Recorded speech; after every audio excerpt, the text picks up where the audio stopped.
Good evening, welcome to my channel, True Crime with Jess Rose. Just trying to find the lightener that I have. They've changed it. They've changed all the lighteners. I think it's that one. It's got to be that one. I don't like that one. How are we all? Welcome back to my channel, True Crime with Jess Rose. Hope you're all okay out there. Oh, I'm so hot. Been rushing. How are we? I hope you're all okay. If you're joining tomorrow, it is a live. I'm not crazy. I'm not talking to myself.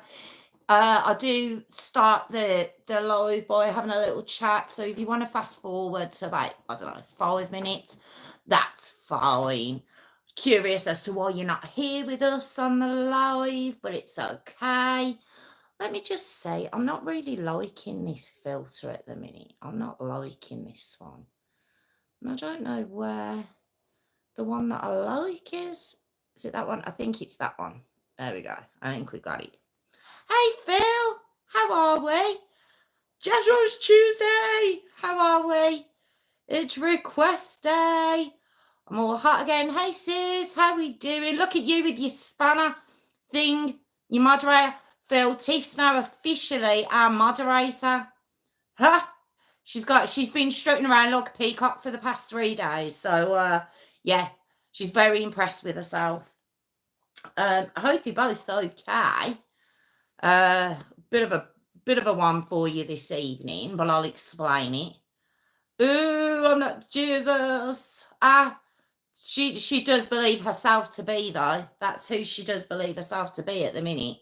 She believes she's completely untouchable as moderator. I don't know, is anyone joining us tonight? I don't know if anyone's going to join. Might just be me, you and Phil tonight, sis. But that's okay. That's okay. I hope Sharon's joining us. It's her story this evening that she's mentioned. There she is. I was just talking about you. How you doing, Sharon? I was just saying, I hope you're joining us tonight. Yeah, you got your promotion, see? Yes, Sharon, I was just saying, Tiffany's now a moderator on the channel, so she's very, she's got very above her britches. She's, so she's been strutting around, basically saying, I'm a peacock, let me fly. Hey, Warwick, how are we? How you doing?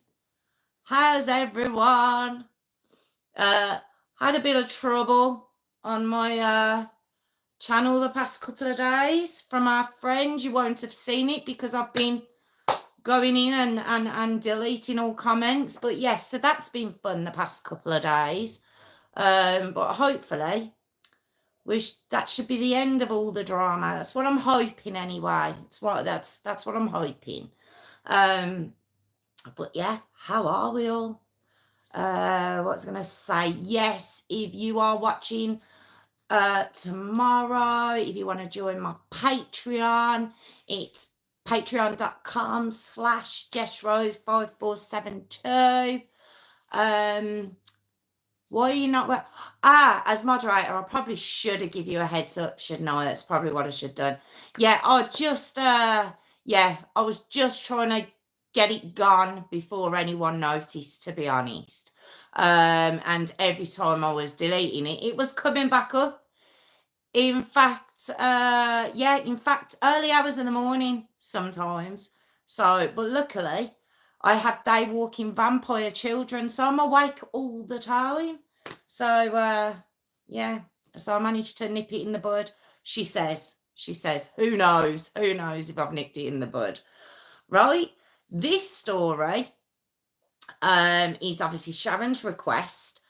It is the first story I've ever done where it's unsolved. Tend not to do these ones because I just get very, very frustrated. Yes, use your magical powers. Keep them there, Sabrina. Tend to not do these ones because I get very frustrated when I don't know when no one's paid for the crime. I suppose it makes me very frustrated, but it is one that does need to be done because it's Very, very, very sad that it hasn't been solved yet. You're welcome, Sharon. It's very disappointing that it hasn't been solved yet. And I'm going to share it with you all tonight. Thank you to Sharon. Yeah, so where are we? 5 minutes. Should we start? Should we begin? Looks like it's going to be quiet. Is there no Hayley, Kelly, Natalie? They're not here this evening. I did put my post up a little bit later today. Not intentionally, but it is the holidays, so it's a bit of a crazy house. So it was a bit later today, so maybe they haven't seen it, but that's okay. That's okay. We'll have a smaller party this evening. That's okay. And maybe they'll join. Maybe they'll have a nose tomorrow. So I'm going to start. We're going to begin. Like I say, it's an unsolved story. I apologise about the hair. I made the mistake of washing it today. And it's just, there's a lot going on. There's a lot going on. So just ignore your screens. Just ignore what's going on here. So, yes, unsolved crime. And it's Charlene Downes. Now, I don't know if any of you are aware of this young girl. It's a very, very, very, very sad case. If you noticed in the thumbnail, the title, and it's a shame that the reason I've done the title that way is because wherever I've looked into this case, that's the headline. So her name itself, although I've started obviously with her name, it's the case, unfortunately, isn't known by this poor girl's name. It's just not. It's known because of this rumor that I'm going to share with you. Okay. So, okay, we're going to start. So we've got Charlotte. God, that's a good start, isn't it? That's a great start. And do you know what I did? I bit the inside of my mouth as I said it as well. Charlene Elizabeth Caroline Downes. She was born on the 25th of March, 1989. She was born in the West Midlands. Her parents, Robert and Karen Downes. She had 3 siblings, a brother and 2 sisters. The 2 sisters, I believe, are Rebecca and Emma. I'm not too sure of the brother's name. I haven't heard his name mentioned. Now, what you're going to notice while I'm telling this story, because there's so much to it, I've tried not to, but I will be going back and forwards a little bit, but I'll give you the years so you can follow the story with me, okay? Now, like I say, she was born in the West Midlands in 1989. The family themselves moved from the West Midlands in 1999, okay? Charlene would have been about 9 or 10 at this point, and they moved to Blackpool, okay? Now, the reason the family moved was because social services were actually investigating the family at this point. And the investigation was because of accusations of neglect, abuse, dodgy men being in the family home. So I will come back to that. I'll come back. But that is why, well, it said that's why the family moved. Now, when they moved to Blackpool, like I say, Charlene had been about 9 or 10. And it was said she was a lovely girl, very caring, very outgoing, bubbly, just a pleasure to be around. This young girl was very, very, very pretty girl. Sorry, one of the comments caught my eye. Very pretty girl. And and she was going to a school at the age of 12 called St George's, like I say, in Blackpool. And around the age of 12, she started to become a little bit reckless, did Charlene. Just going out a lot more, hanging around the streets of Blackpool a lot more. I suppose not as friendly, you might say. And it was one of her friends that said this, just that she'd started to change. She'd become a lot more streetwise, as you would if you're out every day, and it started to change her personality slightly. That's what we thought the reason was. It was just literally she was out a lot. Okay. So we now come up to Saturday, the 1st of November, 2003. All right. Charlene and Rebecca, which is obviously her older sister. Now, Charlene and Rebecca, they were the closest of the siblings, them two were. Rebecca was 2 years older than Charlene. Now, Rebecca had actually moved out of the family home when she was 14. She'd moved in with a 50-year-old man. This is Charlene's older sister. It was said, well, she said there was no relationship between her and this man. She just needed to get out of the family home. But there was rumours that there was more to it. I don't know. I just want to say, while I'm telling this story, because it has not been solved, okay, everything is rumoured. Everything is, I think, I'm guessing, accusations. Nothing is in stone. So everything I'm going to say about this story, nothing is certain. Obviously, if it's certain, I'll say. But for the most part, it's a lot of he said, she said. It's a very, very frustrating case. It's a very sad case, very frustrating. So, like I say, she'd moved out, Rebecca had. And so they'd met up at about 10 a.m., Rebecca and Charlene had. And they just basically hung out for the day. Now, Charlene, at this point, sorry, I should have mentioned, she's 14 now, Charlene is. Rebecca's 16. Okay. So around 10 a.m., they go out and they're just hanging around Blackpool. They're going into arcades, popping into McDonald's. They're just having a day out. It's, it's a Saturday. They're just out in Blackpool, as they would most Saturdays, okay? Now, around 6:45 on the evening, they bumped into Karen, their mum, okay? Now, what Karen did, she was working. She handed out flyers for local takeaways and stuff like that. That's what Karen was doing. She bumped into the girls. And basically, Rebecca said, look, I'm going home now. And she asked Charlene, did she want to come? Charlene was like, no, I'm going to meet up with some pals.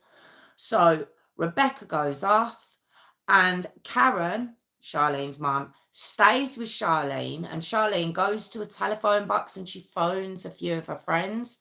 Telephone box were back in 2003, don't forget. I know there was mobiles, but obviously not everyone had them. So she goes to the phone box, phone a couple of her friends, and Karen stays with Charlene until the friends turn up.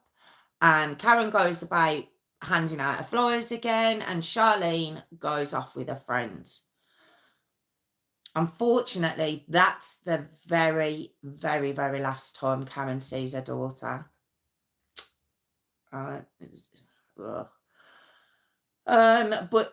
Charlene was supposed to be home for about 10 o'clock. That was her curfew. That's when she was supposed to be home. Now, the friends that she'd met up with when Karen was there, they went off and done their own thing, and Charlene met up with another friend, and it was said then that they went to the carousel bar. Now, I kept hearing carousel bar. She's 14.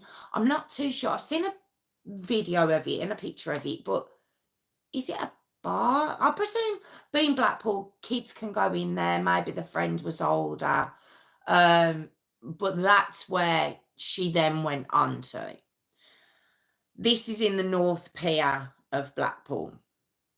Then around between 10 and 11, okay, between those times, Charlene was then spotted with somebody else. So not the friend she'd gone to the carousel bar with, not the friends she'd met up with when her mum was there, okay? This is another person, believed to be female, that she meets up with. And she heads to an alley on Abington Street called... Now, this was the last time that Charlene was ever seen. Okay? This is 21 years ago. This is where we are. She was never seen again. Okay? That's it. And even the parts in between when she left her mum are sketchy. It's all from, not hearsay such, but friends' testaments. Okay? And witnesses might have seen her. But even that's sketchy. So that's it. That's where we come to. That's where she was never seen again. Now, the reason I find this story a little bit difficult, there is a racial aspect to this story, okay? I'd love not to mention it, but the fact that it is part and parcel of the story, really. It's actually part and parcel of the story. I'm awful. Someone just pointed out in the comments that it would have been her birthday yesterday. I should have spotted that, really. So apologies for that. But yes, it would have been a birthday. Oh, it would have been a birthday yesterday. She was 11 years younger than myself. So she'd have been, what, 35? We got that right? Yes, 35. So it's just, yeah, it's very sad. Anyway, the reason I mention the racial aspect is, let me explain to you the story and then we can go into it a little bit more. But it's just to let you know there is that kind of over this case, all right? So Karen herself, when Charlene didn't come home, she was a bit concerned, but Charlene, like I say, she's 14, she'd started to go into her rebellious teenage years, as we all do, always mention it. And Karen wasn't overly concerned, you know, she wasn't too bothered. Now, we come to Monday the 3rd of November 2003. So yeah, Saturday night, she doesn't come home. We've got all day Sunday where it said that Karen and Robert did contact a couple of her friends. There is certain reports that say that they did phone the police, but they did contact the police, but they were told to give it another 24 hours. There's other reports that say the first call was made on the Monday from when Charlene had gone missing. So this is what I mean. There's a lot of if, ands or buts. But Karen calls the police, okay? And the call, when she's explaining, my daughter, I haven't seen her since Saturday night, she actually says at one point, when the operator says, right, we'll send the police round to take some details from you, she says, well, I've got to go out in a minute. And the operator says, look, your daughter's missing. You will stay in until the police come round and get some details from you. So she was quite stern with her. We will be coming back to the family. I promise we'll be coming back to the family. Okay, the police had originally put the case down as a runaway, which unfortunately we know goes on, especially with with teenagers into the adulthood. It's very frustrating because we know the earlier you get in touch with the police, the quicker you've got a chance of finding, the child that's missing. Yes, she's a teenager. She's still a child. She's 14 years old. She's still a baby. She's 14. And the fact that they just put it down automatically as, oh, she's a runaway, I think it's terrible. I think it's awful. And also, they then told the media not to publish anything about the child, not to publish anything, saying it's probably a runaway. It's probably a runaway case, sorry. So don't publish anything. And Karen, time starts to go by, days start to go by, weeks start to go by, and Karen's noticing, why is there nothing in the newspaper? Why is no one trying to find my child? So she calls the media. Well, I say media, I'm not too sure. I think it's a local paper to Blackpool, but she calls them and she explains what happened. And the media themselves, whoever she spoke to, the reporter she's talking to, says, listen, the reason we didn't say anything, we knew about your daughter going missing, but the police told us not to report on it because they said it's probably a runaway. She's probably a runaway. So that must have been a terrible to hear, because imagine sitting there every day dreading reading about your daughter, but at the same time thinking, why is there nothing out there? Why am I not seeing news reports? Why am I not seeing newspaper reports? What's going on? So I can understand her frustration at that. So the police at this point now do start getting concerned. They were hoping she'd have just turned up. They'd known that she was, she would hang about on the streets, and they just assumed she was at her friends, maybe falling out with the family, and they just assumed she'd turn up back home. Well, a lot of time's going by now, and she's not turning up, obviously. So they start to become concerned. And then they found out that there was a man called Ray Monroe. Now, Ray Monroe had been staying at the Downes' home. Okay. And when they found out that Ray Monroe had been living at the family home, they get very concerned, the police do. And I'll tell you why. Because Ray Monroe, who Karen and Robert had invited into their home, he'd been found guilty 3 days after Charlene had gone missing of he got a 4-year sentence for sexual abuse of a 6-year-old little boy. 4 years as well. Okay. Let that sink in. Charlene's parents swore they didn't know. Robert himself had gone to the court when Ray was, his case was being read out.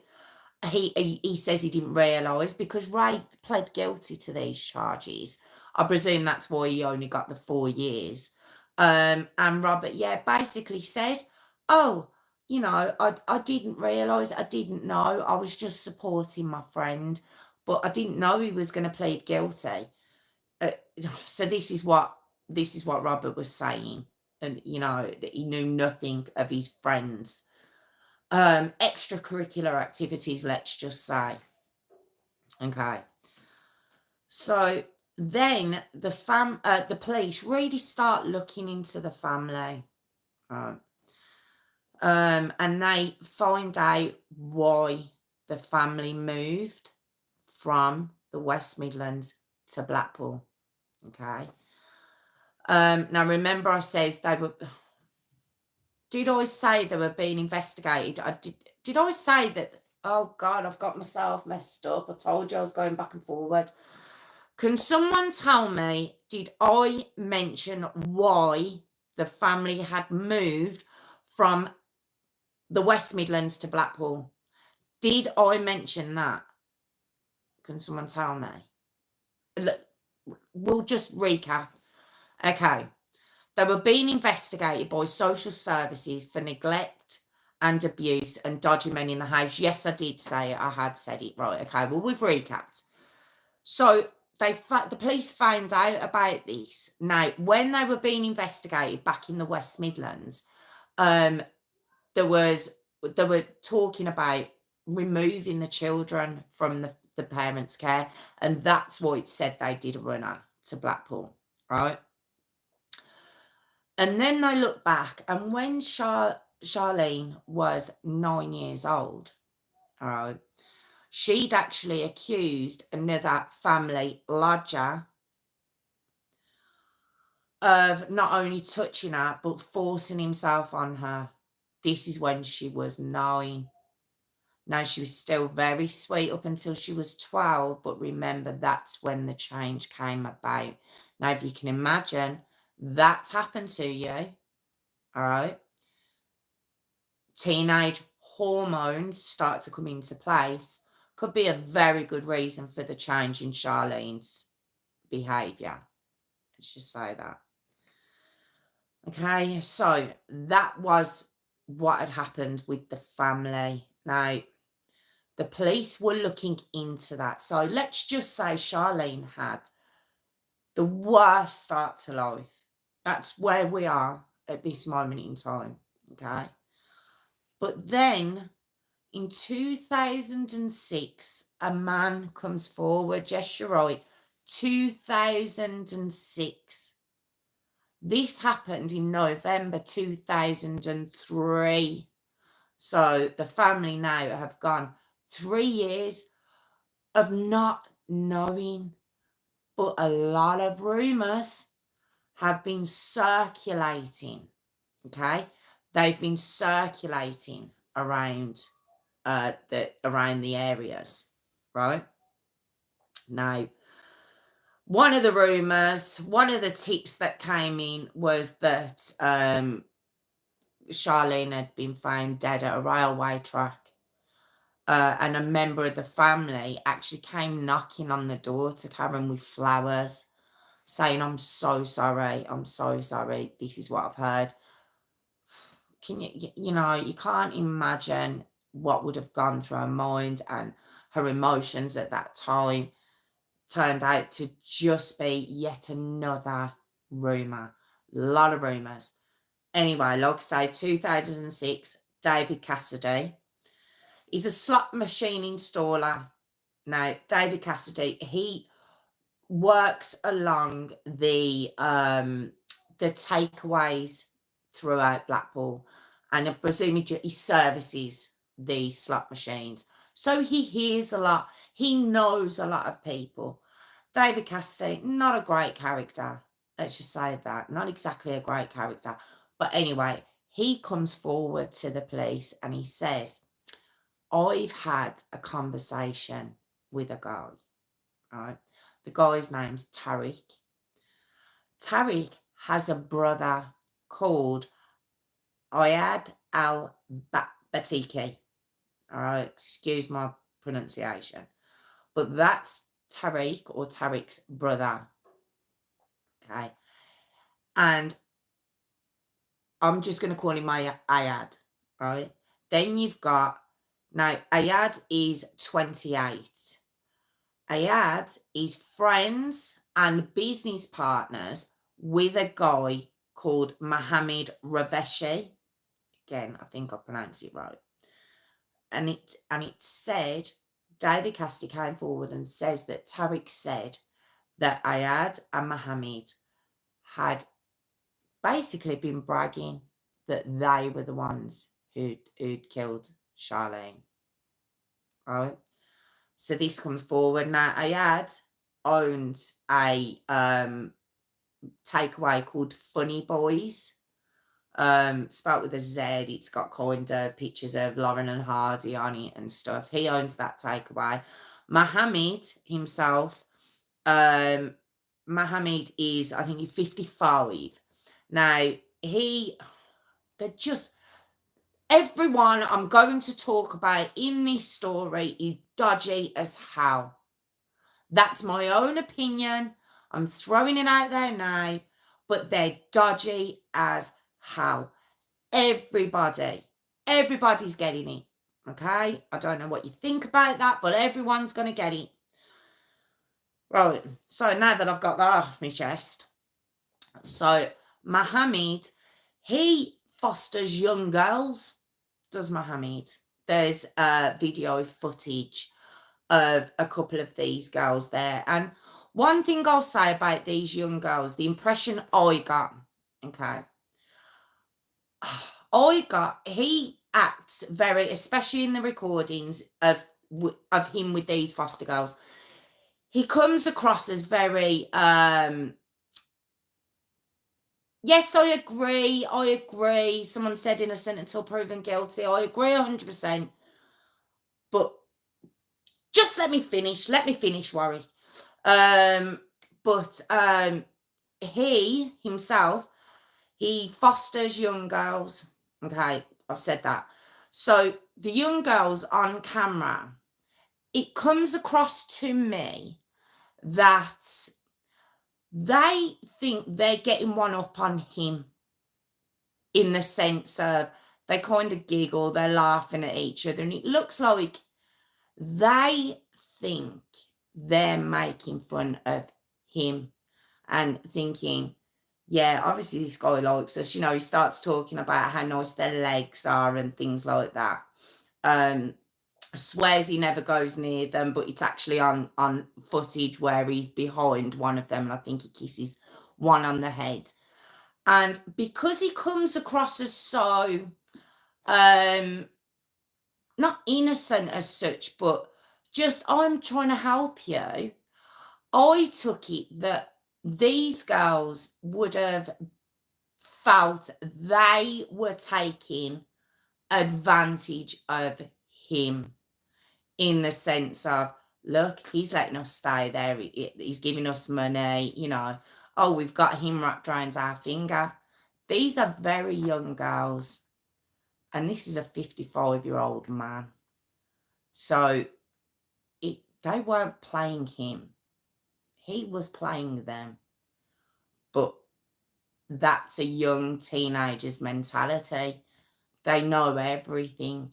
So that's what I mean. The impression I got from these young girls on this, and the young girls that are spoken about in general, when which I'll get to, it comes across that they're of an age where, like I say, they believe they're getting the better end of these deals. That's what I think they think. They think they're getting the better end of these situations, okay? They're not.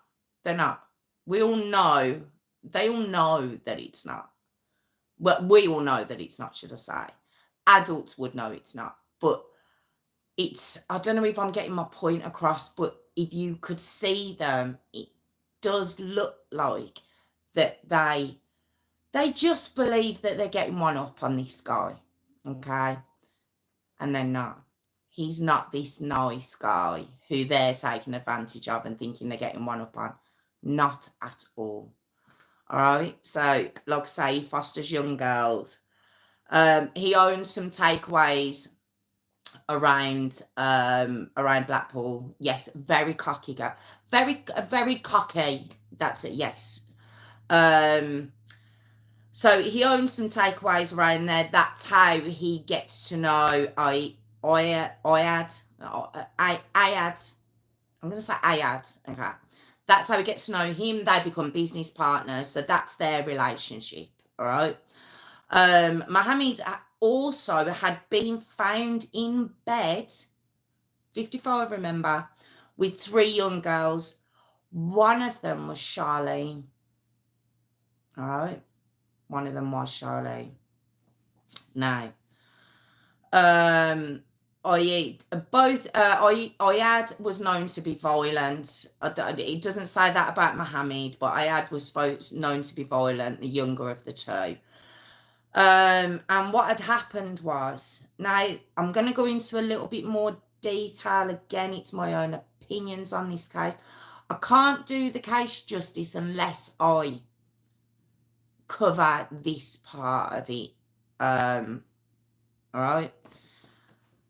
In Blackpool at that time, I don't know if anyone's aware of what was going on in Rotherham around that time, but in Blackpool around that time, don't know if it's still going on. There's a lot of young girls, okay? A lot of young girls roaming the streets, all right? They know a lot of the takeaway owners. Charlene is one of these girls, but the point I'm making is she was no different to any of the girls that were frequenting these places. One of the places being Funny Boys, Ayad's takeaway, all right? And one of Charlene's friends explained one of the situations, but it wasn't an unusual situation where Charlene walked down. Do you remember I said the alley she walked down on Abington Street? The alley's got a very it's got an awful name, nickname, let's say, which I'm not going to repeat. But basically it's a back alley where these takeaways back onto, and it's a dark alley, it's vile, it's a horrible looking alley. And basically the girls would go down there. One of Charlene's friends was with Charlene when she'd done it, and she was like, hang on a minute. He'd gone to go in with her and he was told to stay back. And then about 15-20 minutes go by, she comes walking out with some cash and some cigarettes. This said lad does say, you know, if she was here, she was my soulmate. If she was here, you know, we'd be married and we'd have kids by now. He looks genuinely devastated at the whole thing. He'd have been very young as well. He doesn't say that he knew what she was doing in there. He doesn't say that. But I think to anyone with a brain knows what was going on with these young girls. Okay. Like I say about the foster girls that were with Mohammed at his home, I think there's a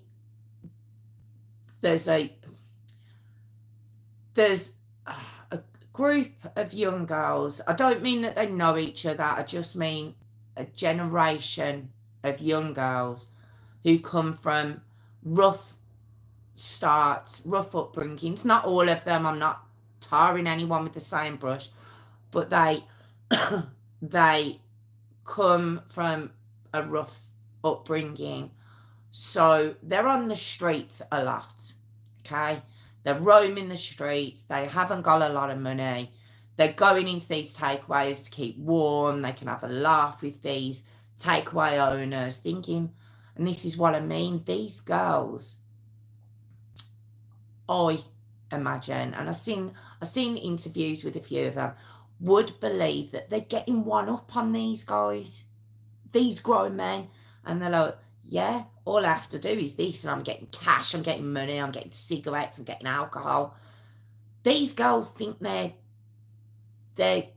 getting a one up on these men, and these men are just laughing their heads off, because for a couple of quid and a couple of cigarettes thrown at these girls after the fact, they're doing the most obscene things to them.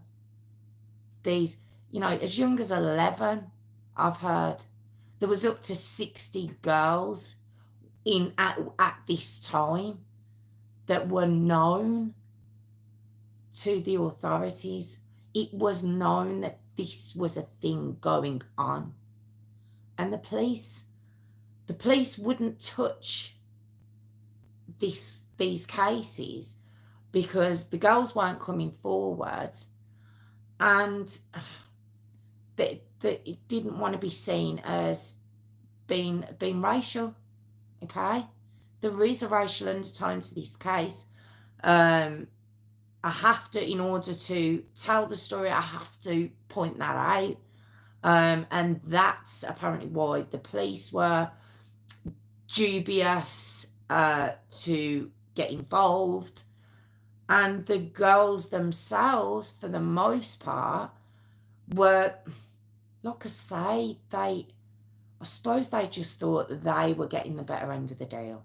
It's a very sad state of affairs. I think it was what was going on in Rotherham. I think sometimes it can be how the, need to say, white girls are seen sometimes within those communities, and because they are manipulated into thinking this is a good thing, you know, it doesn't help that that I'm trying to be so careful. It doesn't help that view from now. Like I say, when I'm telling this story, it's regarding this situation. I'm not stereotyping anyone. I'm not tarring anyone with the same brush. I'm not saying all white young female teenagers are like this. I'm also not saying all Asian men are like this. I'm not saying that. I'm saying this is what was going on at this time in Blackpool. And girls were being exploited. Okay? We know it went on in Rotherham. We know it was going on there. And it's just it's just a sad state of affairs. Off topic very slightly, okay? It's my own personal situation that happened to me when I was 19, all right? I'd moved into a bedsit, okay? Not even sure if Tiffany's aware of this, but I'd moved into a bedsit. And originally when I'd moved in, it was supposed to be for university students. Now, I worked. I wasn't a university student, but I was young. I was paying my rent. I fitted in with the group. The landlord rented out the room to me. It was just rooms. You shared kitchen, shared bathrooms. It was fine. Very nice building. Brand new building when I moved in there. It was very nice. Anyway, rent started to not being paid, not by myself, but rent started to not being paid, and he started allowing other people to move into the bedsit. Okay, now there was a lad who was in the room next to me, okay, that used to bring a lot of his friends in. He was Asian, his friends were Asian, okay. Then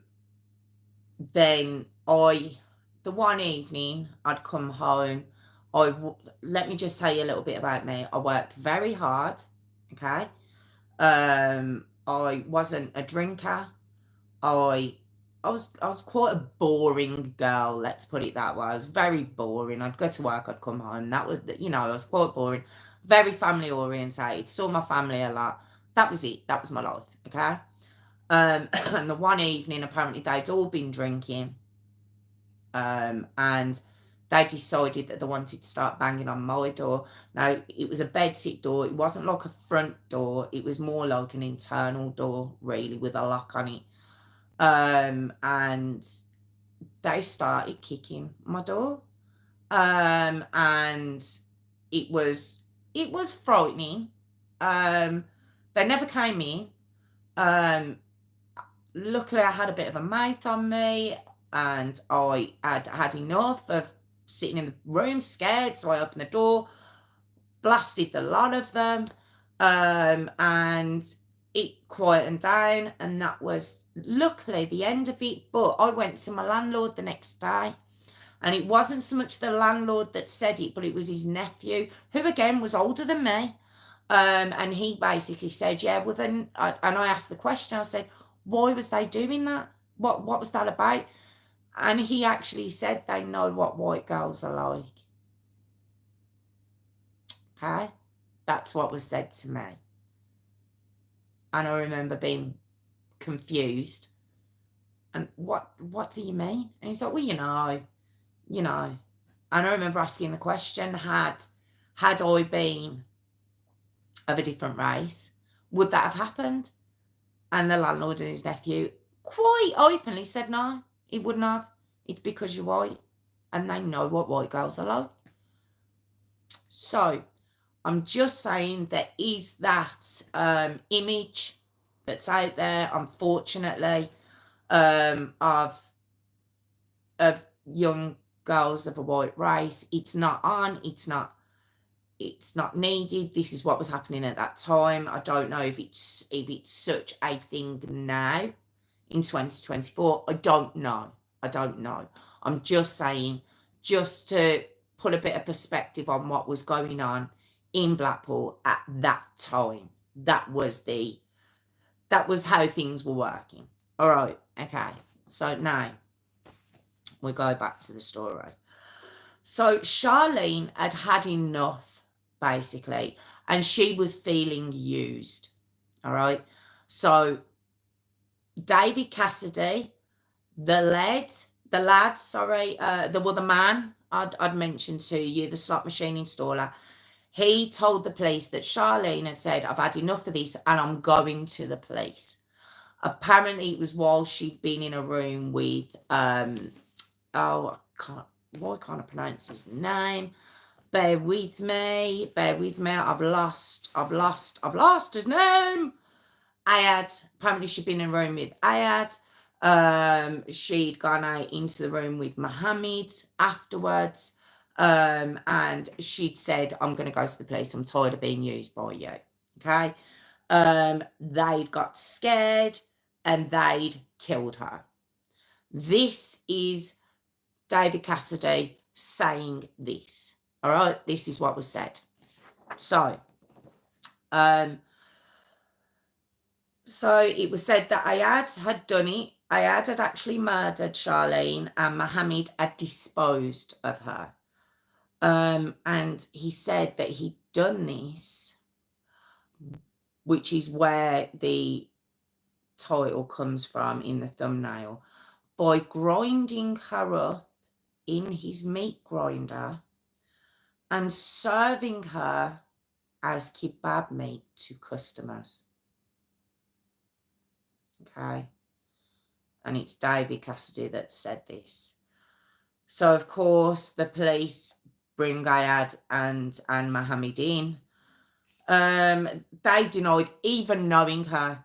They said they didn't even know the girl. They didn't know anything about it. They're just good, honest workers and don't know anything about what's going on. And they certainly don't know Charlene. That was their stance, okay? So while they were being detained in the police station, the police went to their homes and bugged their homes and Mohammed's car. Okay. Now they recorded them for 4 weeks and there was 52 tapes of recordings. Right. Now it said that the one that had been set up in Mohammed's house was by the TV. So there was a lot of static. There and so they couldn't quite. I've heard the recordings, not all of them obviously, but what's been released. And a lady by the name of Detective Sergeant Jan Beeson, okay, she was the lady who went through the tapes. Apparently it took her about a year to go through in minute detail and transcribe these tapes. Okay. Now, bearing in mind, she had no qualifications in linguistics analysis. She had no qualifications in any of that. She was literally just working through the tapes and basically working out what she thought they were saying. So if you're watching and listening to these tapes, and you've got the transcripts underneath. You know, when people have done it for Facebook tricks and stuff, where they will play a sound and then they'll write one thing on this side and then write one thing on this side, and you can hear both things even though you're only listening to one sound. Well, the same with the transcripts. The recordings were played, and because the transcripts are written out, you hear what's been written in front of you, what you're reading. So this is where this was going. Okay. Now, what was heard, right, was these are the words that were heard and sentences that were heard and that were transcribed across. Burial place, big bones, I can't cope. Why did you kill her? This is Mohammed to Ayad. Ayad back to Mohammed. You're being stupid if you thought we'd ever release her. Ayad, how long do fingerprints last? Mohammed, there is nothing left of her. Mohammed again, she was here. She died. There really is nothing. And turned her into kebab meat.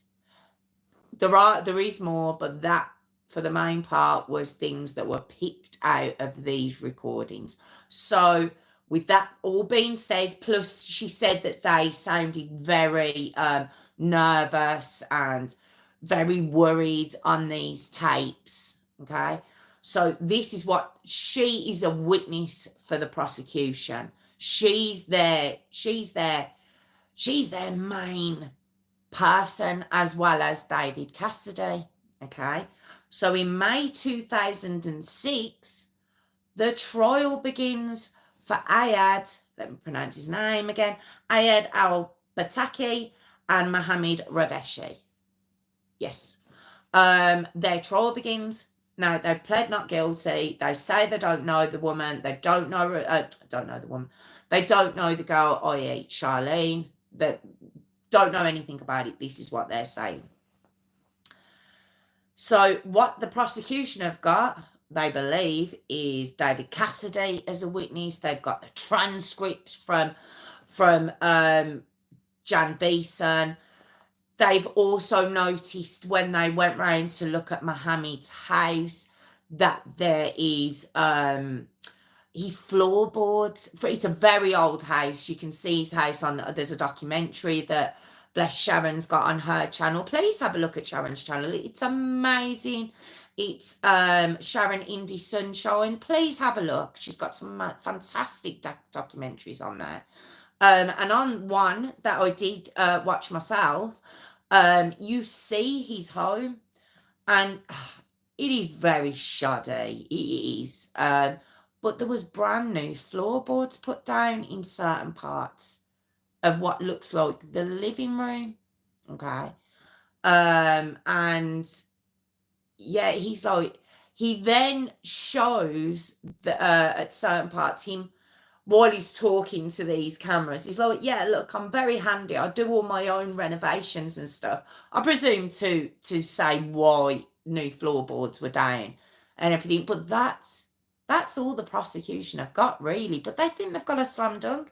They think that that's it. These men are done. Wow, not so much. The defense, well, they're saying that David, it's hearsay. They claim the transcript is completely unreliable. The burial place that was said on the transcript, those two words, was actually by a professional linguistics expert. Said no, it actually sounds more like Paul's place. When the police checked, I did have a friend called Paul that he did go and visit a lot. And it just made the transcript very unreliable. The experts that the defense were bringing in were like, it doesn't say that. And when you're listening to it, I've got to admit, even when I was listening to it, even with the subtitles of what she believed was said. Yeah, it just didn't sound right to me, even to me. And I'm watching it and I'm reading it, and it's like, does it really say that? So, the experts do say, though, that the two of them do talk about bones and different things that were mentioned that do seem a little bit dodgy as a normal conversation. But there's no evidence. There's no evidence at all. There's no body. They've got nothing. And to really kick a boot in, they sent David Cassidy with a wire back out to speak to Tariq, Ayad's brother. And he's asking him, he's like, do you remember when you told me? Do you remember when you told me that they'd chopped her up and used her as kebab meat? And the brother's like, what are you talking about? The brother completely denies any of it, to the point where David Cassidy, who the whole case was basically built around, it was him. He was the reason they went out and got these two men in the beginning. He basically says, oh, I must have gotten the wrong end of the stick then. So completely unreliable, just terrible. So it finishes in a hung jury. Both of them end up getting released. Ayad himself, there was further charges brought against him after the fact, not about Charlene, but about other girls and sexual assault of other girls. Again, nothing stuck. This man's he's never done any time for these accusations. Let's just say that. And the real kicker of all of this is both men were then awarded £250,000 compensation for what they'd been through, for what they'd been accused of. Mohammed says, I lost my job. I've got, people still look at me like I'm the scum of the earth. I don't know how I feel about it. I don't. I have to be careful what I'm saying because there's no proof for any of it. But there's so many people that come forward, not about them murdering Charlene, but the fact that they had young girls. A young girl came forward. She'd been at she'd been out drinking that night. And she'd go into a club that was opposite the Funny Boys restaurant takeaway. And she wanted to go into a club or a pub that was opposite there. And when she got there, they stopped her and they says, no, you're way too drunk. Her friends carried on in, and she went across to, don't quote me, I think it was the Funny Boys restaurant takeaway, but it could have been another takeaway. It could have been, so don't quote me on that. But basically, she goes across the road into this takeaway. She orders a coffee. She wants to sober herself up so she can go back and join her friends in the pub. And she said that all of a sudden she started to feel a little bit dizzy, bit sick. Room started spinning. Not the room, like the restaurant started spinning. Next thing you know, she wakes up naked, not knowing where she is, what's gone on. And she quickly grabs her clothes, runs out of this bedroom that she's in. And when she comes down the stairs, she realised she's in the takeaway place she remembers being in. And she runs out, floods of tears. The bouncers actually see her running out. Remember I said the club's opposite. They bring her in to the club. Did they have like an idea that this was the kind of thing that was going on over there? They phone the police. She has tests done on her. It's been proven that yes, she's basically had intercourse in the very recent. Obviously she knew she hadn't, and but there was no proof of anything. They can't prove anything. There was no charges brought. It's just a very frustrating course of events. Okay. Jan herself was made to resign. She had to resign. The police who'd investigated Charlene's case, it was said that they were untrained.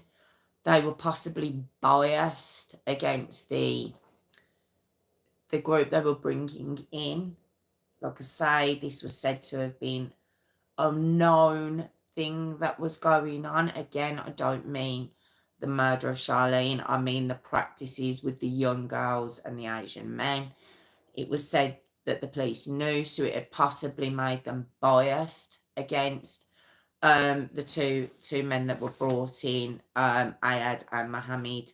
Plus, Ayad was known for being a very violent man. So these were all the excuses given as to what had gone wrong in the case, because obviously there's always has to be an investigation when something like this happened. Why were these men let go? Like I say, Jan was made to resign after it was said that she was biased on the transcripts as well. She'd been working on it for a year. It was said she was making it fit her narrative. So, you know, that was where that was left. 2007, there was a grooming of a young girl's report that was done in Blackpool, but that didn't come out until 2011. Presuming when the Rotherham thing came out. Not 100% sure on that, but it kind of rings a bell around that time. Okay, now, that's all we know about with regards to, should I say, Ayad-al-Batiki and Mohammed Raveshi always still claim they're innocent. Nothing's ever come of it again. Obviously, bar Ayad being charged for other things, but nothing ever coming of it. But with regards to this story and Charlene, nothing else comes of that with them. But we'll go back to 2006 after the trial. Okay. Karen, Charlene's mum, actually stabs Bob, her dad. All right. But he chooses not to press charges on Karen. And he says she was just under pressure. She was under a lot of pressure with everything that had happened. So there's no charges pressed against her. Now, there was reports and rumours, right, that come out. It all comes out around the same time. All I think when I'm telling you this is this poor girl. Because there's rumours and reports that come out that Robert had actually been charging men to have sex with his own daughters. Okay? Remember I said when they had to leave the West Midlands? It was said that Bob was actually an alcoholic, very violent man, very hands-on with his kids and his wife. But also, when he'd be at the pub, he'd invite his friends back to the family home. All right. It was said that in 1989, West Midlands Police, there was actually 3-year-old sister of Charlene, which would have been Emma, I believe. There was charges of her being taken out in a car with an old man. She was 3. So I presume nothing would come of that. In 2001 in Blackpool. Now remember, when Charlene was 9, she'd already reported to, I don't know if it was someone at the school, but I don't know if it was someone at the school or what, but she'd already reported that someone had been touching her, and that was when social services were going to come in and take the kids. Well, in 2001, now they're in Blackpool. So he must have made himself a whole new load of friends at the pubs. Charlene was seen lying in a bed with a 60-year-old man. Now she'd have been 12 then. Then you've got Ray Monroe. Do you remember the fella who was jailed for 4 years for abusing a 6-year-old lad? I want to know who the 6-year-old boy was, just out of curiosity. Not to release the name, I'm just curious who that 6-year-old boy actually was. Because we had the 3-year-old sister, and then it was said that Charlene was seen on his lap.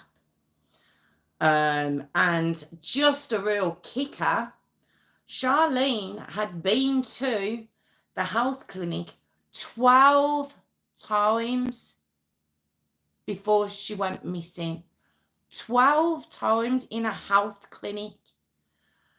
And one of the times she'd had bruised genitals. And do you want to know what her mum says? Mum. Okay. I didn't think much of it. I know about it, but I didn't think much of it. I'm a grown adult. If I was visiting a health clinic over and over again, I'm sure my mum she'd want to know why. She'd be a bit concerned. But no, she just didn't think much of it. Okay. It was also said that when Charlene was reported missing, that the family didn't fully cooperate with the police at the time. There's rumours that it could have been one of the many men that were invited into the home that perhaps could have gotten a little bit rough with Charlene, killed her, and the family covered it up. These are, again, rumours. There's no fact being put into these. I'm just saying these are things that have been said. It was said there's also rumours that her dad, Robert, again, through drink and being violent, maybe why, maybe he'd got a bit too handy with her and had killed her and covered it up. Many rumours. Then we get to 2017.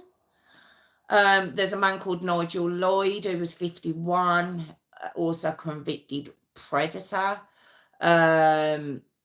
He was looked at because he was, again, one of the many men that was known to have stopped at the Downes home. Again, no charge for that. That's as recent as 2017. And as of 2024, the case is still unsolved. Everything I've said to you tonight, it all seems to be based on rumours and hearsay, and it could have been this and it could have been that. But one thing that does seem to be a fact within this is this poor girl was so neglected. It's crazy. Now, I'm not victim blaming. I'm not talking about Charlene in any way. I'm on about her parents. I'm not trying to make it any worse for anyone. I'm just saying these are the things that are said, and the fact is, what is fact is that her kids were very neglected. I mean, you got your oldest 14-year-old daughter moving out to live with a 50-year-old man rather than stay in the house with you. You know, you're letting men come in and out your house. It was said that he would charge them to go with his kids, you know, which is, like I say, he had 3 girls and one boy. And that's why I mentioned the Monroe case.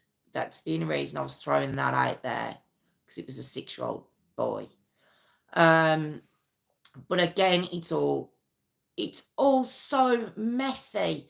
And in the middle of it all was this young girl, Charlene Downes. And let me tell you my opinion here. I'm not going to opinion on who I think did it or what I think happened or anything else. I don't know. But what I would have loved is if that she did just run away. She got the hell away from everyone. That's what I would love for it to come out in the future. That's what I'd love to solve this case, that she just got the hell out of there. But I don't think that's what's happened. But I'd be very happy to hear that that's what had happened. I really would. But yeah, I don't know. I don't know. That's just, it could just be wishful thinking, but given everything that happened to her and given the fact that it was said that she was going to call out these men for what they were doing, part of me was like, did she just do one? Which would be amazing. But I don't know. I don't know if we'll ever know. I will keep an eye on this case. And obviously any updates, I will update the channel and I'll let you all know. But that was the unsolved Charlene Downes, the girl rumoured to have been served as kebab meat story. Oh, how are we all? Thank you, Sharon. Thank you for giving us this one. I've got to admit, it's probably one of my, it was an unusual one because I don't normally do unsolved stories, but you are right. This needed to be told. It needs to be done. It needs to be kept in the public eye. It's a very, very, very sad case. Yeah, how are we all anyway? How are we all?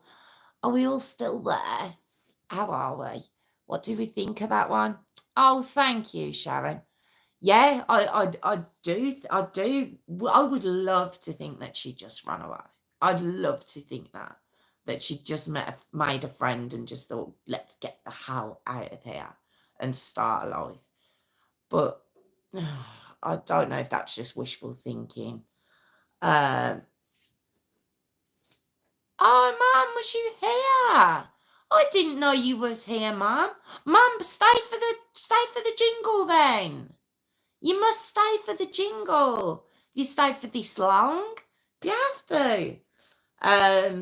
Yeah, but thank you for Sharon giving us that request. Thank you, Sharon. I've just seen her. She was there, Tiff. A bit further up. Have a look, two comments up. She's there. Mum was here. She was stalking. Or if you just turned it on, Mum. No, but she did say she knew about the story. So, yeah. But it's jingle time. Oh, yes. Did any of you see the jingle picture that Sharon did for me? I had put it up. I'd put it up on the post. But then when I was about to do this story, I thought, I better take that down. Because you've got one story, then you've got me going like this, and then you've got this story. And I just thought, I better take that down before I write this up. But it was fabulous. Sharon done me a thumbs up jingle. It was a jingle picture. It was ace. But yeah, if you're watching tomorrow, if you could, no, hang on, before I do that, let me thank everyone. Thank you, Warwick and Phil, Tiffany, of course, our moderator, Peacock, let me fly, very proud of herself. obviously Sharon for the request. I think I saw Kelly. I did see Kelly come in. I don't know if Natalie was here tonight. Bunny, hello, nice to meet you. I think, is that everyone? Is that everyone? Have I remembered everyone? Thank you all so much. I'm going to be back on Thursday with my final story before I have a week off while I go and visit the crazy one up in where is it? Lincolnshire? Skegness? It's Skegness, but didn't we say it was like East Lincolnshire, East Scotland or something? I'm not too sure. But yes, so I'll be seeing her next week. Oh, you're very welcome, Sharon. Thank you. And thank you for the suggestion, because I probably wouldn't have done this story. So thank you. And yes, Tiffany, you are a human goddess. That is who you are.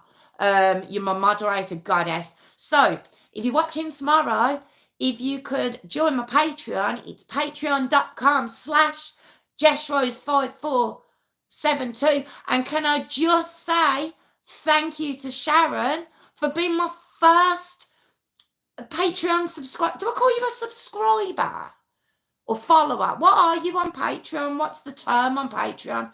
But you're my first one. So thank you. It's very, very appreciated. So yes, if you'd like to join my Patreon, it's patreon.com. Not at all. Patreon.com/JessRose5472. And or just like, comment, and subscribe, guys. Like, comment, and subscribe, guys, please. Like, comment, no, comment, subscribe. Oh, that memory. Look, I had the whole vein stick out then. I had that. I feel like each time I'm kind of just what's the word I'm looking for? I'm kind of trying to see how long I can go without breathing. So So I don't know what that is. It is the blood pressure. Look, comment, subscribe, guys. Look, comment, subscribe. Everyone's. Oh, your patrons. So I have my first patron. Thank you, Sharon. Thank you. I appreciate you all so much. I'm my first patron. I'm not wearing the tenors, Warwick. I'm not, and it's a real problem. So I do have to get washed up and changed for bed after I do the story, because it's pointless beforehand. It's crazy. Patrons, yes, patrons. Like, comment, subscribe, guys. Like, comment, subscribe. Did Mum stay for the jingle? I bet she left. Did you go, Mum? Did you stay for the jingle? Like, comment, subscribe. And Thursday, I'm not sure what story I'm bringing to you Thursday, but I will be here at 8 o'clock to do one. That's what I'll be doing on Thursday. I'm not too sure which one it will be yet, but I'll put a post up. And yes, hopefully see you all Thursday. Thank you all so much again. Good night, Phil. Good night, everyone. And it's only Tuesday, isn't it? Yes, have a nice couple of days, because I'm seeing you Thursday. I just said that. Like, comment, and subscribe, guys. See you all Thursday. Take care. Bye. Like, comment, subscribe, guys.